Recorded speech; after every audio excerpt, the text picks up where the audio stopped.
Rod and Red Beard channel. As you can tell by the intro, I like to do pretty much all things outdoors.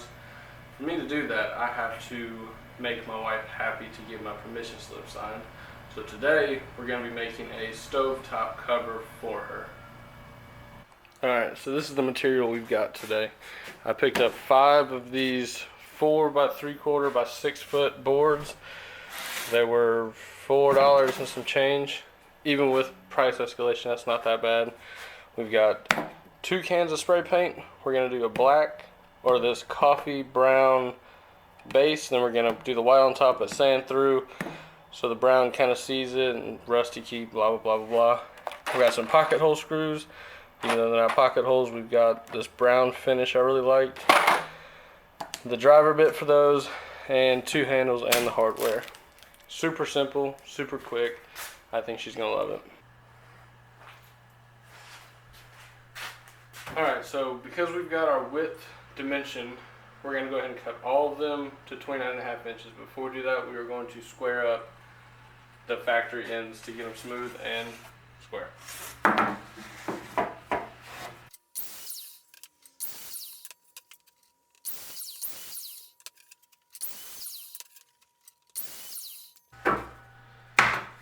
Alright, now we're going to measure them all 29.5 inches and cut those.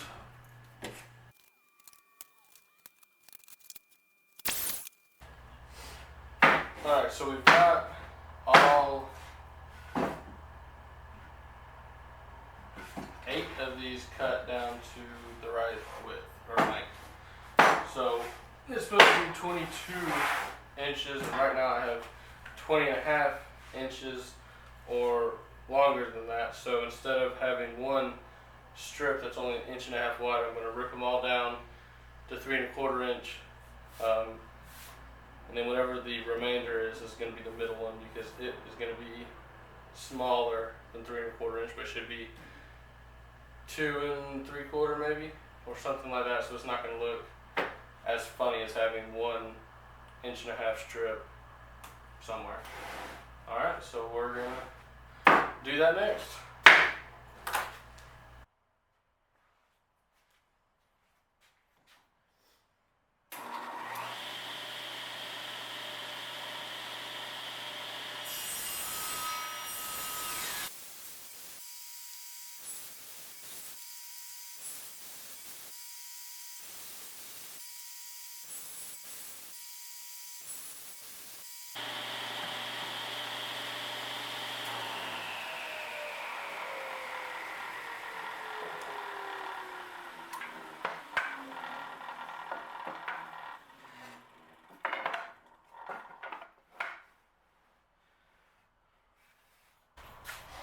Alright, now that we've got that done, we can take our measurement for these 7, 6. So that's 19.5, and I know I wanted 22, so we're going to rip this last one 22.5 inches. No, sorry, we're going to rip it 2.5 inches.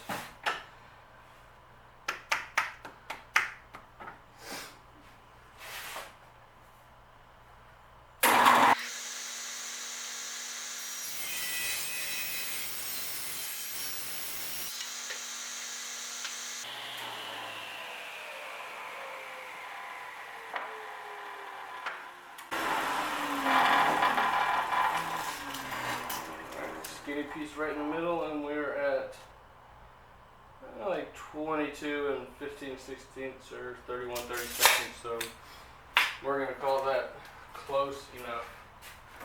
Alright, so I went ahead and did a little test cut, but basically I'm going to cut a 45-degree chamfer on each edge, because I'm not going to use my joiner or anything to make it extremely tight edges like I would like a cutting board. We're Farmhouse, we're rustic, we're not perfect. So I cut these chamfers on this board at 2.5 inches.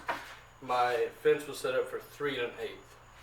So if I have these boards that are 3.5 inches, I should be able to set my fence up at 4 1/8 and cut.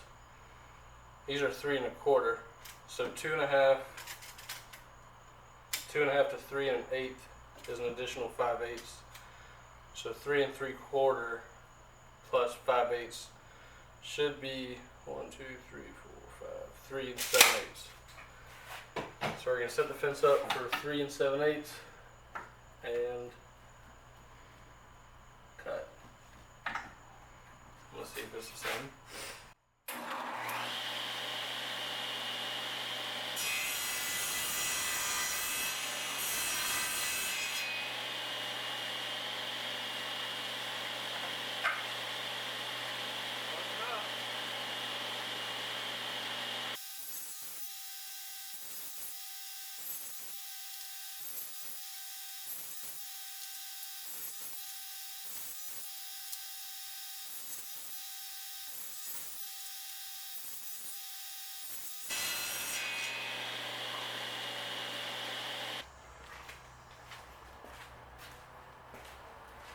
Alright, so I kind of skipped a couple steps, but now, well, the skips I stepped were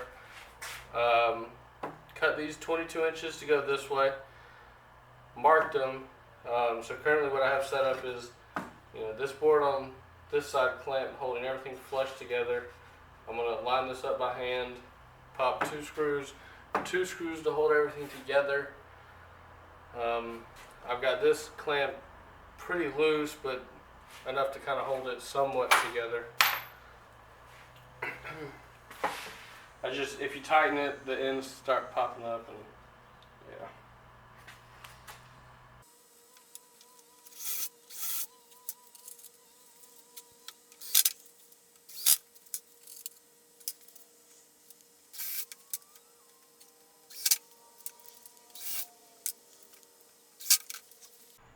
Alright, so this is where we're at currently. I went ahead and cut this.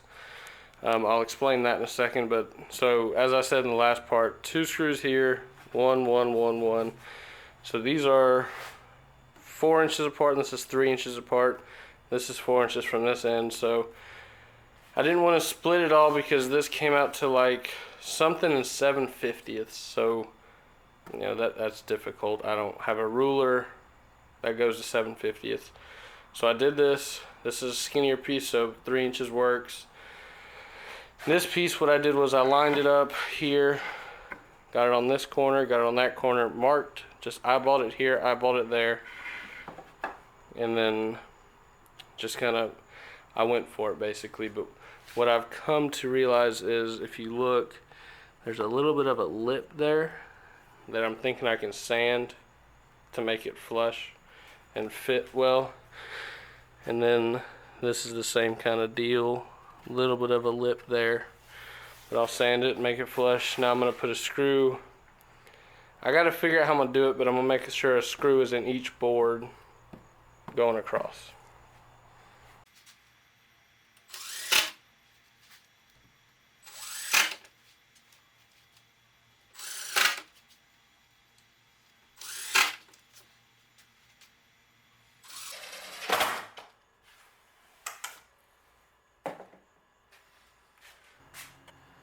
Alright, so we're almost finished. I explained how to cut this.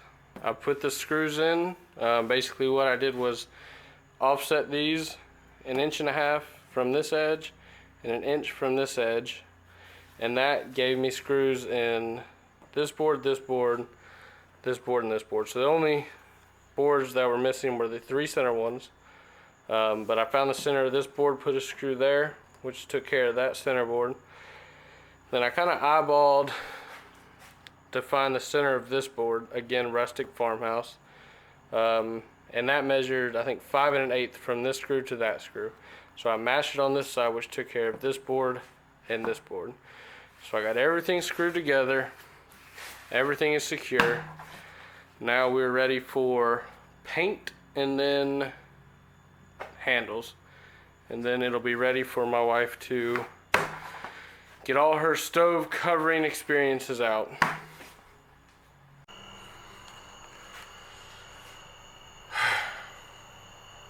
We messed up. So you can see this screw is right in the middle, but this handle is not right in the middle on either side. and these holes for the handles are not right in the middle. So what happened was I have these screws that are not quite long enough, so I drilled them from the back. Don't know why I did that. Should not have done that. But this is what I'm dealing with. And also what I had to do, here's one of the screws now.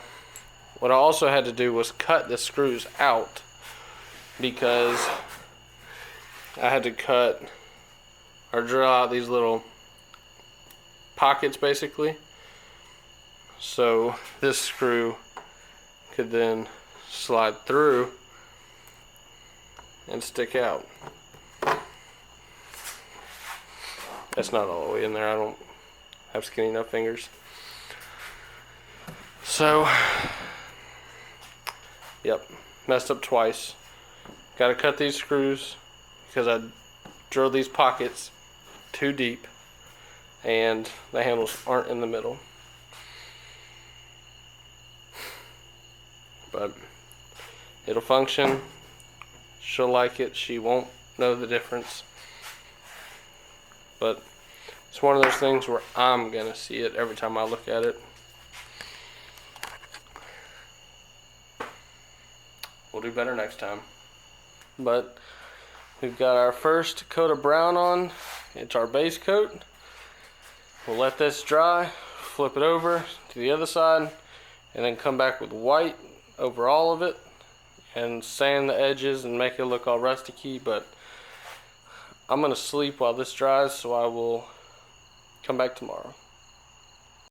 Alright, it is painted. So basically it's just one base coat of brown, and I used one base coat of off-white, and then when you paint, some of the grains pull up a little bit, so I basically just did a light hand sanding. Just use a sanding block, just a light hand sanding to take all those grains out, make it smooth. And you can see how some of the brown has shown through from that. So really simple, really quick, 2 coats of paint. Now we're going to put the handles back on and install it. Alright, so finished product. Got the handles installed. The handles are kind of a rustic-y looking brown. Went over the paint, and that's it. This will be good. You won't accidentally put something on a hot eye. If you accidentally turn this on, you might catch the wood on fire, but just don't do that.